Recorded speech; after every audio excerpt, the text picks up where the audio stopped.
जब प्रकाश की किरण सघन माध्यम से विरल माध्यम में जाती है तो आपतन कोण अपवर्तन कोण से छोटा होता है।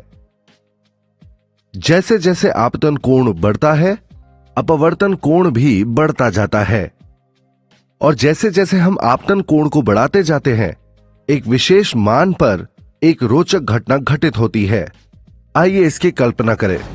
हमारा उद्देश्य है यह समझना कि पूर्ण आंतरिक परावर्तन क्या है और यह कैसे होता है। पूर्ण आंतरिक परावर्तन के घटित होने के लिए आवश्यक परिस्थितियों का अध्ययन करना।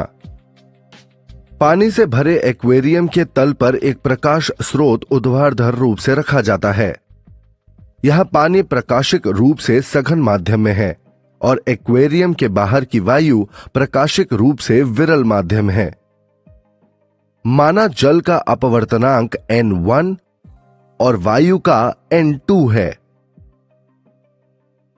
प्रारंभ में जब टॉर्च ऊर्ध्वाधर स्थिति में होती है और चालू होती है तो हम देख सकते हैं कि प्रकाश किरण पानी के माध्यम से होकर निकलती है, पानी और वायु के बीच के अंतरा पृष्ठ को पार करती है और अंत में स्रोत से प्रकाश की सीधी किरण के रूप में निकलती है। अब टॉर्च को इस प्रकार झुकाए कि प्रकाश की किरण आपतन बिंदु पर अभिलंब से एक कोण बना ले।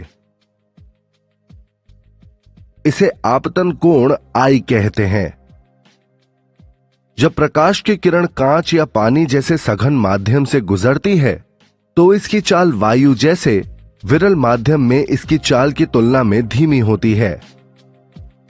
चाल में परिवर्तन के कारण सघन माध्यम से विरल माध्यम में कोण पर गुजरते समय अभिलंब से दूर झुक जाता है, अर्थात प्रकाश का अपवर्तन होता है, जिससे अभिलंब से अपवर्तन कोण R बन जाता है।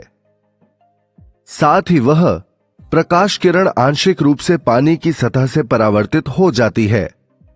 इसीलिए आप पानी के टब के भीतर एक कमजोर परावर्तित किरण भी देख सकते हैं। इस घटना को आंशिक आंतरिक परावर्तन कहा जाता है। अब स्रोत को और आगे झुकाए ताकि आपतन कोण I बढ़ जाए। कोण I में वृद्धि के साथ अपवर्तन कोण R भी बढ़ता है। जैसे जैसे हम स्रोत को झुकाते हैं, अपवर्तित किरणों की तीव्रता कम होती जाती है। एक विशेष बिंदु पर आपतन कोण ऐसा होता है कि अपवर्तित किरण अभिलंब से 90 डिग्री कोण बनाती है, अर्थात किरण वायु जल अंतरा पृष्ठ के अनुदिश गति करती है।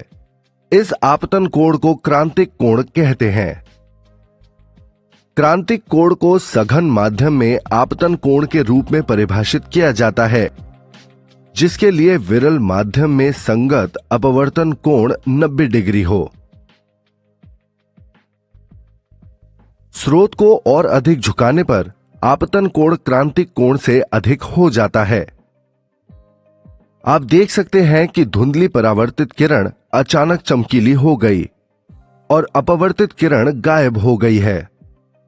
इस स्तर पर प्रकाश की किरण बिना किसी अपवर्तन के पानी के टब के भीतर पूरी तरह से परावर्तित हो जाती है। इस घटना को पूर्ण आंतरिक परावर्तन कहा जाता है। पूर्ण आंतरिक परावर्तन को उस घटना के रूप में परिभाषित किया जा सकता है जिसके कारण प्रकाश की किरण प्रकाशिक रूप से सघन माध्यम से प्रकाशिक रूप से विरल माध्यम से गुजरते समय पृथक्करण सतह पर प्रकाशिक रूप से सघन माध्यम में वापस परावर्तित हो जाती है। पूर्ण आंतरिक परावर्तन के दौरान प्रकाश विरल माध्यम में पारगमित नहीं होता है और न ही सतह द्वारा अवशोषित होता है, बल्कि प्रकाश की पूरी मात्रा वापस उसी माध्यम में परावर्तित हो जाती है।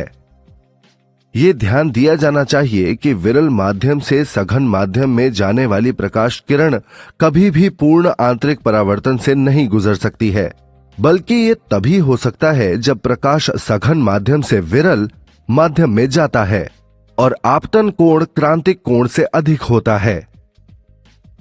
माध्यम के विभिन्न युग्मों के लिए क्रांतिक कोण भिन्न होते हैं। स्नेल के नियम का उपयोग करके विभिन्न माध्यमों के लिए क्रांतिक कोण ज्ञात कर सकते हैं। स्नेल के नियम के अनुसार N1 times sin I is equal to N2 times sine R। क्रांतिक कोण के लिए I is equal to IC और R is equal to 90 degrees.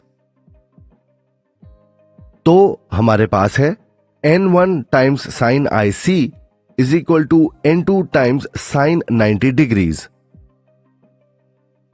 हम जानते हैं कि sine 90 degrees is equal to 1।